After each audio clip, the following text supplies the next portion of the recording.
तो फिल्म की शुरुआत होती है 1999 के आखिर से, यानी 31 दिसंबर से। हम मिलते हैं इलाई से, जो बहुत शाय है, यहाँ तक कि वो अपनी क्लासमेट लोरा से बात भी नहीं करता, जिसे वो पसंद करता है। हालांकि उसका दोस्त डैनी उसे हिम्मत देता रहता है। अभी वो एक ग्रोसरी स्टोर में थे, जहाँ पर लोरा भी अपने ग्रुप के साथ आ गई। यहाँ डैनी इलाई को करिश देता है लोरा से बात करने के लिए। बहुत हिम्मत बांध कर वो लोरा से बात तो कहता है, लेकिन उसकी आवाज में झिझक साफ नजर आ रही थी। बातों ही बातों में लोरा उसे बताती है कि उसका ब्रेकअप भी हो गया है, और ये सुनकर इलाई की तो खुशी का ठिकाना ही नहीं रहता।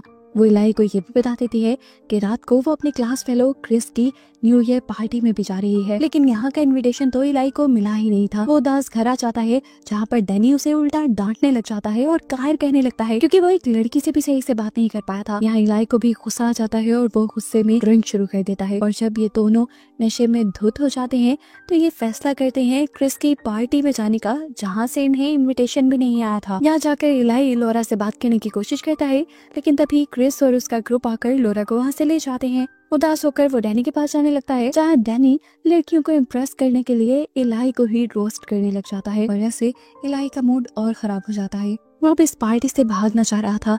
वो ऊपर एक रूम में गया तो उसने देखा कि उसके दो क्लास फेलो एक दूसरे के करीब आ रहे थे। ये सब देखे वो बहुत एम्बैरस होता है और दरवाजा बंद करके नीचे आ जाता है, जहाँ उसकी नजर दोबारा लोरा पर पड़ती है, जो क्रिस के काफी करीब थी।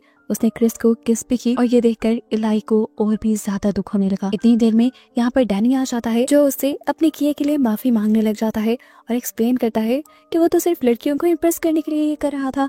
इलाई ने भी छोटा मोटा हंस दिया। दुखी तो वो सच में हुआ था।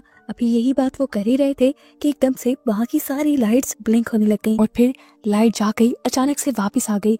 लाइट के आते ही एक लड़की की चीखने की आवाज सुनाई दी। इन्होंने रूम में जाकर देखा तो लड़की साइड पर छुपके बैठी हुई थी, और उसके साथ जो लड़का था वो मर चुका था। बिना कुछ सोचे समझे ये सब लोग मिलकर उस लड़की को इल्जाम देने लगते हैं कि उस लड़की ने इस लड़के का मर्डर किया है। ये सुनकर वो लड़की बुरी तरह डर जाती है और लोरा उसे संभालने के लिए बैठ जाती है। उस लड़की ने सबको बताया कि जब लाइट गई थी ये बिल्कुल ठीक था, लेकिन लाइट आने पर उसकी हालत ये हो गई।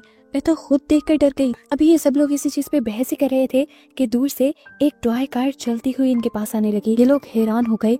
इस कार के दो हाथ भी थे। इस कार ने एक स्प्रे निकालकर एक लड़के के मुंह पे पॉइंट कर दिया। ये सब लोग उसे देखकर हंसने लगे, लेकिन तभी कार ने दूसरे हाथ से लाइटर चलाकर उस स्प्रे से उस आग को बहुत ज्यादा भड़का दिया कि सामने वाले लड़के का मुंह जल गया और उसकी वहीं पर मौत हो गई। ये भयानक नजारा देखकर यहाँ सभी बच्चों में हलचल मच गई। अफरा तफरी में सब इधर उधर भागने लगे, और सिचुएशन ज्यादा तब बिगड़ गई जब एक के बाद एक यहाँ पे रखे हुए सभी इलेक्ट्रॉनिक गैजेट्स खुद से इन सब इंसानों के ऊपर हमला करने लगे। एक लड़के के ऊपर मिक्सर ग्राइंडर ने हमला कर दिया, दूसरे के ऊपर डीवीडी प्लेयर्स के अंदर से डीवीडीज निकलकर हमला करने लगे। यहाँ तक के स्विचेस भी खुद बाहर निकल कर दूसरे लोगों को करंट लगाने लगे। यहाँ हम देखते हैं कि लोरा, इलाई और डैनी इकट्ठे खड़े हुए थे। वो अभी तक इस सारी सिचुएशन को समझ ही नहीं पा रहे थे। तभी उनके पास क्रिस आया और उसने लोरा को अपने साथ चलने को कहा, लेकिन लोरा ने इनकार कर दिया और कहा कि मैं इस लड़की को ऐसे छोड़कर नहीं जा सकती।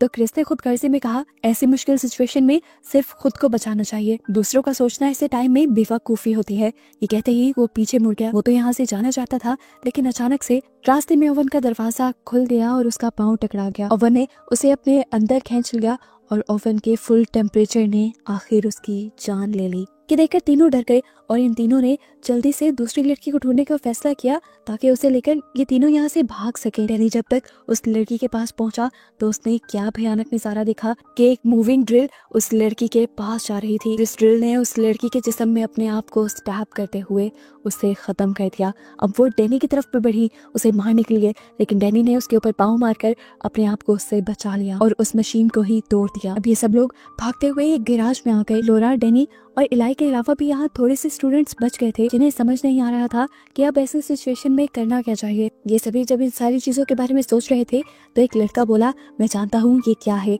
ये Y2K है। सबने पूछा Y2K वो क्या है? लड़के ने बताया ये एक बग है, और बहुत से रूमर्स फैले हुए थे कि जैसे ही सन 2000 आएगा Y2K सारे कंप्यूटर्स में बग ले आएगा और सारी टेक्नोलॉजी को तबाह कर देगा। लेकिन ये Y2K इस तरह इलेक्ट्रॉनिक गैजेट से इंसानों के ऊपर भी हमला करवाएगा और इंसानों को भी टारगेट बनाएगा, ये किसी ने नहीं सोचा था। दुनिया में बहुत सारे इलेक्ट्रॉनिक गैजेट्स थे, अगर वो सारे ही ऐसा बिहेव करने लगे थे तो समझ लो कि इंसानों के पास बचने का बहुत ही थोड़ा मौका था। वो लड़का बताता है अगर हमें बचना है तो एक ऐसी जगह जाना होगा जहाँ कोई भी इलेक्ट्रॉनिक चीज ना हो। तो लोरा जल्दी से उन्हें एक फैक्ट्री के बारे में बताती है जहाँ सारा काम हाथ वाली मशीनों के जरिए होता है, यहाँ तक कि वहाँ बिजली और कंप्यूटर भी नहीं थे। इन्हें जल्द से जल्द अब उस फैक्ट्री के लिए निकलना था, तो ये सभी लोग जल्दी पहुँचने के लिए तरह तरह की चीजें ले लेते हैं, जैसे कोई साइकिल, कोई स्केटबोर्ड, तो कोई स्केट शू पहनकर तैयार हो जाता है। डैनी को याद आया कि उसका बैग भी था जो उठाना उसके लिए बहुत ज्यादा जरूरी था। जैसे ही उठाने के लिए उसे पीछे की तरफ मुड़ा तो एक रोबोट ने दरवाजे के पीछे से उसके ऊपर हमला कर दिया और एक नुकीली चीज उसके जिस्म में स्टैब करते हुए उसे मार दिया। इलाई उसे बचाने के लिए भी गया था, लेकिन डैनी मर चुका था और इलाई उसकी मौत से बहुत ज्यादा दुखी हुआ था। अब सबको वो खतरे में नहीं डाल सकता था, इसलिए अपने दोस्त डैनी को छोड़कर वो सभी लोगों के साथ बाहर निकलता है। जहाँ बाहर जाते ही एक इलेक्ट्रिक टॉवर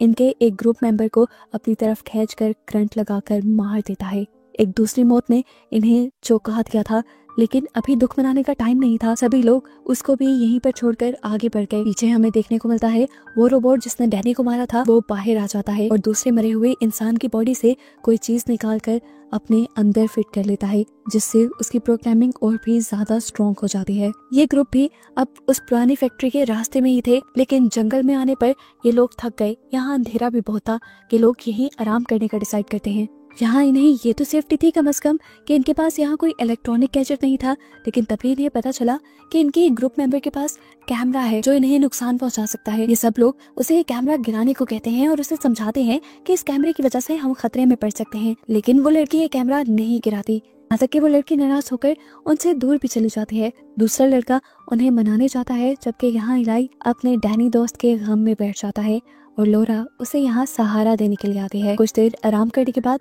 ये लोग अपना सफर कंटिन्यू कर देते हैं। आगे इन्हें थोड़ी चढ़ाई करनी थी, इनके स्केटबोर्ड, साइकिल कुछ भी काम नहीं आया। ये लोग पैदल चलते हुए एक ऐसी जगह पर पहुंचे जहाँ से पूरा टाउन नजर आ रहा था और ये देखकर ये लोग हैरान हो गए कि पूरा टाउन अब तबाह हो चुका था। सभी लोग समझ गए कि ये सब सिर्फ उनके साथ नहीं हुआ था, ये अब ग्लोबल इमरजेंसी बन गई थी। पूरी दुनिया के लोग इसी खतरे में थे, इसी मुसीबत में थे। आखिरकार ये लोग अब उस पुरानी फैक्ट्री तक भी पहुंच जाते हैं। लकीली यहाँ पर इलाई का एक फ्रेंड और कुछ और सर्वाइवर्स भी थे। वो इलाई से जब डैनी के बारे में पूछता है तो इलाई और भी ज्यादा उदास हो जाता है और वो लड़का समझ जाता है कि डैनी अब इनके दरमियान में नहीं रहा। यहाँ पर लोरा का एक्स बॉयफ्रेंड भी था, जिसे देखकर लोरा ने उसे फौरन से गले लगा लिया और यहाँ इलाई का दुख और भी ज्यादा बढ़ गया। ये लोग यहाँ पर इस मसले से कैसे निकले इसी को डिस्कस कर रहे थे कि अचानक लोरा के बॉयफ्रेंड को बाहर एक रोबोट दिखता है, जिसे वो उठाकर अंदर ले आता है। हैरानी की बात थी कि ये रोबोट उनके ऊपर हमला करने के बजाय नॉर्मल काम कर रहा था। इसे ऑन करने पर पता चलता है कि असल में इस रोबोट के अंदर सारी प्रोग्रामिंग इलाई की थी। ये देखकर इलाई को याद आया कि लोरा उससे भी अच्छी प्रोग्रामर है, अगर वो प्रोग्रामिंग करे तो इन सारे गैजेट्स को हैक कर सकते हैं। लेकिन लोरा को अपने ऊपर यकीन नहीं था, लेकिन फिलहाल क्योंकि इनके पास कोई दूसरा चारा नहीं था तो लोरा ने ट्राई करने का डिसाइड किया। इन लोगों ने पहले रोबोट को रस्सियों से बांधा कि वो इनके साथ कुछ बुरा न करे और लोरा ने अपना काम शुरू कर दिया। लोरा एक कोड बनाने पे काम कर रही थी जो कोड इन सारी चीजों को एक साथ हैक कर ले। यहाँ ये रोबोट लोरा को अपने मिशन के बारे में भी बताता है। वो बताता है कि इंसानों ने इंटरनेट को अपने फायदे के लिए बनाया था, लेकिन फिर इंटरनेट गलत चीजों के लिए इस्तेमाल होने लगा। इलेक्ट्रॉनिक गैजेट्स को भी इंसान गलत तरीके से इस्तेमाल करने लगे, जिसकी वजह से मशीन्स और रोबोट्स को गुस्सा आ गया और उन्होंने फैसला किया इंसानों को इंसानों की औकात दिखाने का। इन लोगों ने मिशन बनाया था कि ये लोग इंसानों को डरा कर मार कर उनके ऊपर पूरी तरह से अपना कंट्रोल बना लेंगे। बचे हुए इंसानों के दिमाग में वो चिप डालकर उन्हें मैनिपुलेट करके अपने हिसाब से चलाएंगे और ऐसा करने पे इन रोबोट्स की और इलेक्ट्रॉनिक गैजेट्स की ताकत और भी ज्यादा बढ़ जाएगी। लोरा उसकी सारी बातें सुनकर परेशान भी थी और साथ साथ अपना कोड भी बना रही थी, इससे पहले कि वो अपना कोड कंप्लीट कर पाती। ये रोबोट अपने आप को फ्री कर लेता है इन लोगों के ऊपर हमला करने के लिए। यहाँ सिचुएशन खराब हो जाती है क्योंकि रोबोट लोरा को बुरी तरह से पकड़ लेता है। इससे पहले कि रोबोट लोरा को मार देता, इलाई उसे बचाने के लिए पानी का भरा हुआ गिलास इस रोबोट के ऊपर फेंक कर उसके सिस्टम में शॉर्ट सर्किट कर देता है। रोबोट वहीं पर गिर जाता है। लोरा की जान तो बच जाती है, लेकिन लोरा ने इतने घंटों में जो मेहनत की थी कोड बनाने के लिए वो अब सारी जाया हो चुकी थी। अब ये लोग क्या करते कुछ समझ नहीं आ रहा था। रात तो खैर ये लोग यहीं रहने का डिसाइड करते हैं और इस रात के दौरान इलाई देखता है कि लोरा और उसके फ्रेंड के दरमियान सारी चीजें दोबारा से ठीक होने लगी हैं। वो यहाँ पे अपने आप को पहले से ज्यादा अकेला फील करने लगा था, क्योंकि अब उसके पास डैनी भी नहीं था। उसने फैसला किया कि वो ऐसे नहीं बैठेगा। अगर वो अकेला है तो उसे किसी के सहारे की भी जरूरत नहीं, बल्कि उसे दूसरों का सहारा बनना चाहिए। टाउन में बचे हुए बाकी फंसे हुए लोगों को बचाने में उनकी मदद करनी चाहिए। वो अपने साथ यहाँ से 2 और लोगों को अपने मिशन में मिला लेता है और रात के ही अंधेरे में जाने लगता है। जाने से पहले लोरा उसके पास आती है और उसे ऐसा करने से मना करती है, क्योंकि ऐसा करने से इलाही की जान खतरे में पड़ सकती थी। जिस पर इलाही उसे जवाब देता है कि अगर डैनी जिंदा होता तो वो कभी चुप करके ना बैठता, वो जरूर हमारी मदद के लिए आता। उसकी बात सुनकर लोरा कहती है, अगर ऐसी ही बात है तो मैं भी तुम्हारे साथ जाऊंगी। जिस पर इलाही ने जवाब दिया, नहीं, हमें तुम्हारी कोई जरूरत नहीं, तुम अपनी लाइफ गुजारो। तुम वैसे भी हम जैसे लूजर्स के साथ रहना क्यों पसंद करोगी। आज पहली मर्तबा इलाई इतने कॉन्फिडेंस से लोरा से बात कर रहा था। उसने बहुत सारी दुखिया बातें कहती थी। लोरा इनका बुरा नहीं मनाती, क्योंकि वो जानती है कि ये सब इलाई दुख में कह रहा है। उनके जाने के बाद लोरा ने दोबारा से कोड बनाना शुरू किया और इस मर्तबा वो पहले से ज्यादा जल्दी कामयाब भी हो गई। यहाँ पर इलाई, ऐश और उनका एक और दोस्त जा ही रहे थे कि तभी इनके पीछे वही रोबोट आ गया। उसने इलाई की साथी के हाथ से कैमरा छीना और उसके ऊपर हमला कर दिया। इससे पहले कि वो इन लोगों को कोई नुकसान पहुंचाता, पीछे से यहाँ पर लोरा भी आ गई। अपने एक साथी के साथ उन्हें देखकर इन लोगों ने सुख का सांस लिया। इन लोगों को बचाने के लिए सबसे पहले इलाई का दोस्त उस रोबोट के ऊपर हमला कर देता है, लेकिन इस रोबोट से लड़ना उसके बस में कहा था। रोबोट ने उसे ओवरपावर कर दिया और कुछ ही देर में उसे मार डाला। उसकी मौत को देखकर ये सभी शॉक रह गए। ये सब लोग अब घबरा गए थे, डर गए थे। अपने आप को बचाने के लिए ये लोग यहाँ मौजूद एक पोर्टेबल टॉयलेट के अंदर छुप जाते हैं, जबकि रोबोट इनके ऊपर हमला करने के लिए इन्हें पकड़ने की कोशिश करता है। यहाँ तक कि वो तो इलाई के बैग को भी पकड़ लेता है, लेकिन इलाई जोर लगाकर अपना बैग छुड़ाने में कामयाब हो जाता है और टॉयलेट का दरवाजा भी बंद कर देता है। उस समय रोबोट उस टॉयलेट को धक्का दे देता है और ये लोग ढलान से स्लिप होकर नीचे गिर जाते हैं। शुक्र था कि ये लोग इस हादसे से बच गए। ये लोग एक नदी के पास गिरे थे, जहाँ से इन्होंने पानी पिया। ये लोग फ्रेश हुए और दोबारा से टाउन की तरफ अपना सफर शुरू कर दिया। ये लोग टाउन की एक ऐसी शॉप में पहुँचते हैं जहाँ पर बहुत कम गैजेट्स थे। यहाँ जाकर इन्होंने देखा कि शहर का सबसे मशहूर रैपर यहाँ था, जिसे देखकर ये लोग हैरान हो गए।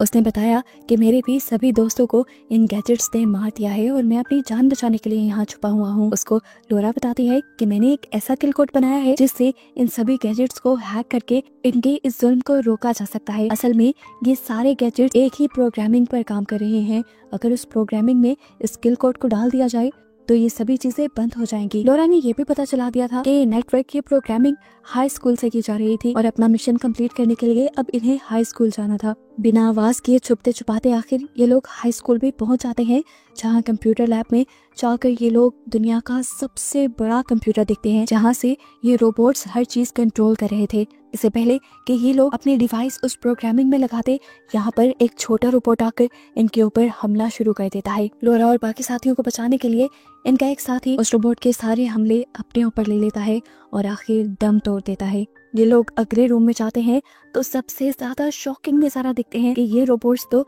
इतनी जल्दी अपना काम आगे बढ़ा रहे थे। इन्होंने इंसानों को कैद किया हुआ था और ये लोग अब इंसानों की बॉडी में अपनी चिप्स लगा रहे थे, जिससे ये लोग इंसानों को खुद कंट्रोल कर सकें। सिचुएशन बहुत ज्यादा खराब थी।